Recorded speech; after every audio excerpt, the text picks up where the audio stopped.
A 16th century inscription from Tirumala temple throws lot of light on the then socio-religious and administrative aspects. Stay with me to know more about those details.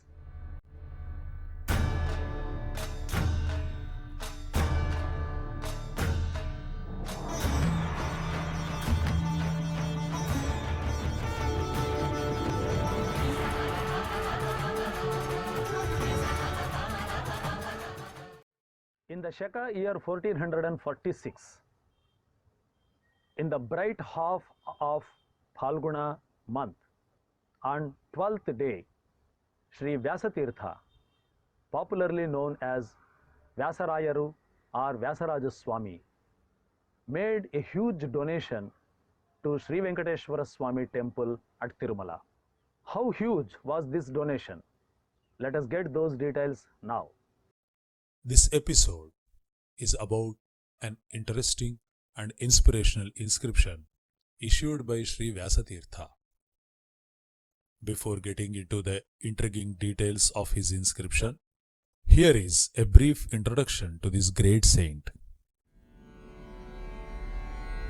Sri Vyasaraja Tirtha belongs to Dvaita school of Vedanta.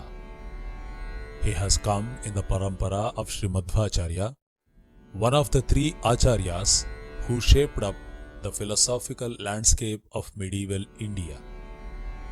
He was born in 1460 AD and entered into the Brindavana in 1539 AD. During his 79 years of earthly appearance, Sri Vyasaraja Tirtha has achieved many an accomplishment. Sri Vyasaraja Tirtha flourished during the heydays of Vijayanagara Empire. He was the spiritual guru for 6 Vijayanagara emperors, including the much celebrated emperor Sri Krishnadevaraya. Sri Vyasaraja Tirtha was a great scholar, prolific writer, wonderful poet-composer of hundreds of Kannada Kirtanas.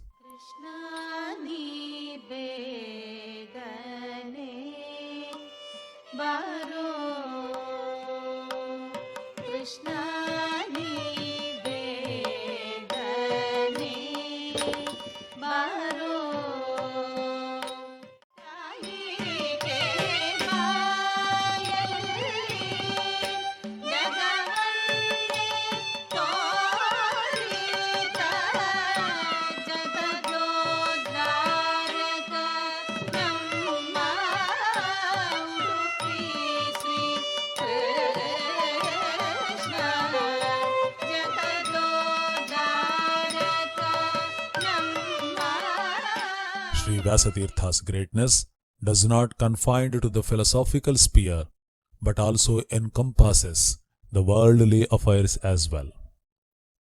One of his long-lasting contributions to the society was the construction of water tanks in drought-prone areas of Rayalaseema in Andhra Pradesh.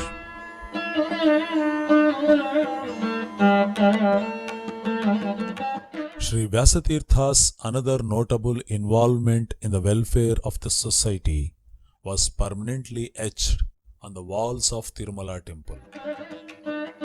An inscription of him, issued on a Dwadashi day in the bright half of the Phalguna month of Shaka year 1446, was found on the wall of second prakara of Tirumala temple. The date of the inscription corresponds with 8th November 1524 AD of Gregorian calendar. This inscription gives us a lot of information about Sri Vyasaraja Tirtha's invaluable contribution to the society. According to this inscription, Sri Vyasaraja Tirtha has donated 5 villages along with their annual produce to the Tirumala temple. He also donated 14,000 narpanams to the temple treasury.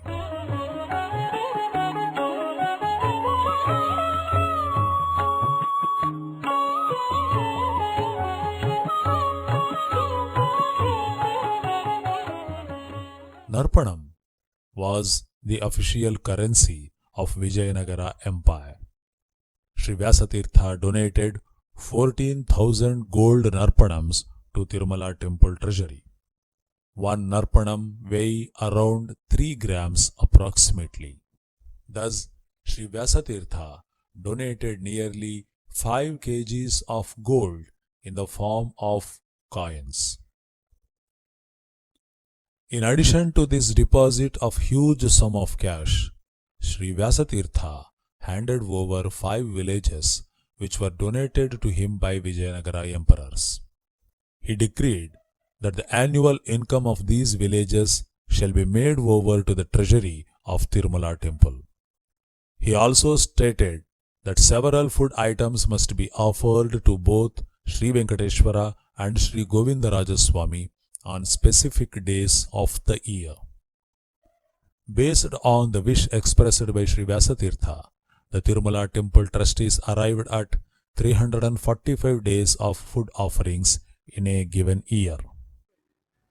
14,000 narpanams, that is 14,000 gold coins, 5 villages, and 345 food offerings for Srinivasa and Govindaraja Swamy. Indeed, Sri Vyasatirtha's donation was quite huge. But are these numbers the unique aspect of Sri Vyasatirtha's inscription? No. There are many more details to be learned and discerned. Let us get a bit deeper into the world of Sri Vyasatirtha's inscription. How the 14,000 gold coins donated by Sri Vyasatirtha were utilized by the temple authorities is quite an intriguing account to learn.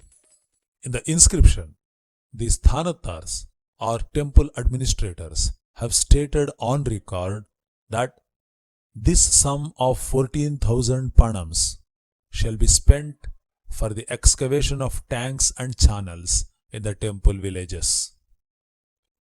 Therefore, we can understand that the money donated by Sri Vyasatirtha was spent on enhancing the agricultural produce from the villages owned by the temple.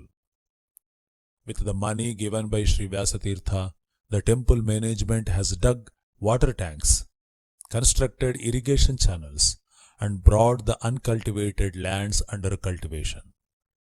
These works have generated direct and indirect employment on a large scale, thus improving the productivity of the villages substantially.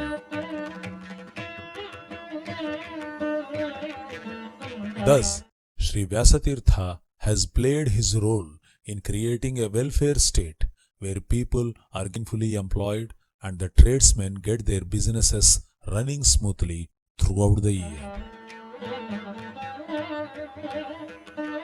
What was happening with the donors' share of Sri Vyasatirtha? How the Emperor Krishnadevaraya's portion was being utilized?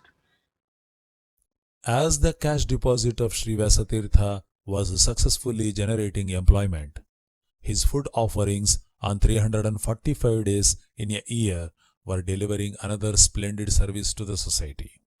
Let us explore this part in detail. Sri Vyasatirtha was very specific in giving out the number of days on which the food offerings mentioned by him must be prepared and offered to the gods.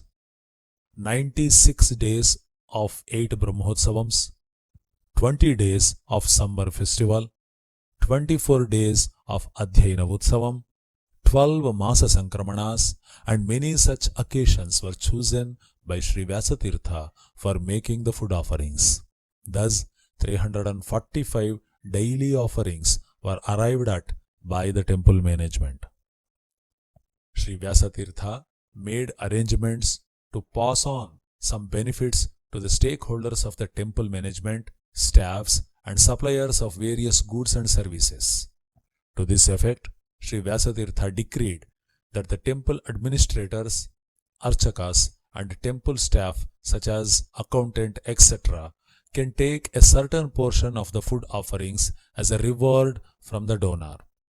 Sri Vyasatirtha also permitted the temple management to give certain portions of the food offerings to the service providers such as cooks, potters, basket makers, fuel suppliers, and servants working in the temple.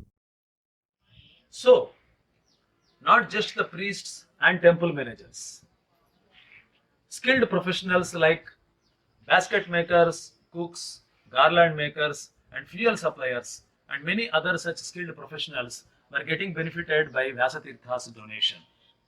Isn't this heartwarming? Sri Vyasatirtha decreed through his inscription that his share of prasadams and the shares of Emperor Krishnadevaraya must be distributed to the pilgrims free of cost.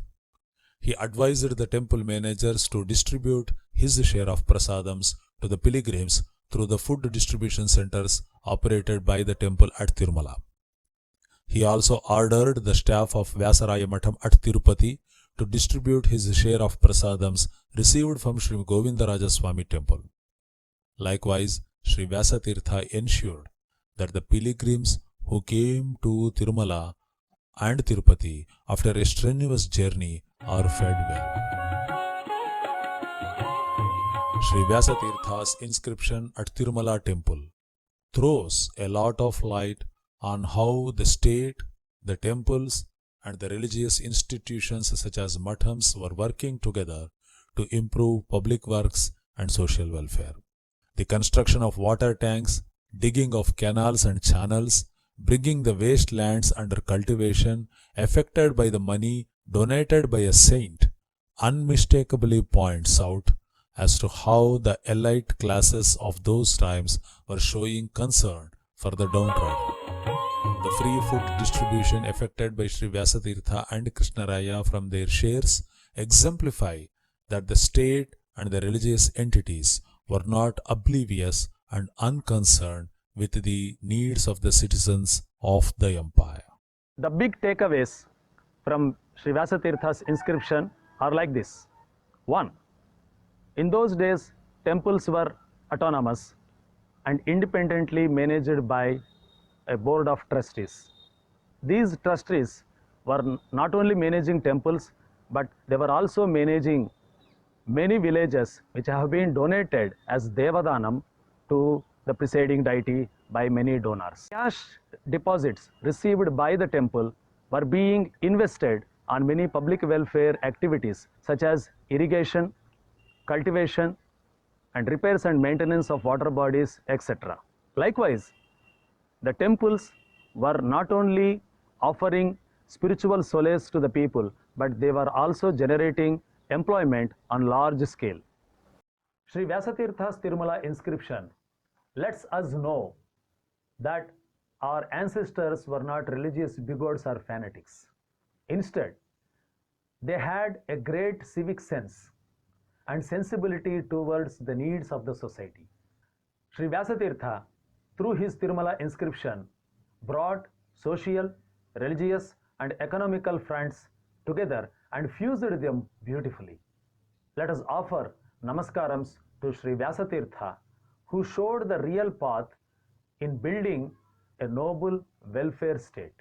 Sri Vyasayogi Haripadaragi Bhaktati Pogi Hitadaksha Sadgi Tyagi Viragi Vishayeshu Bhogi Mukto Sadagi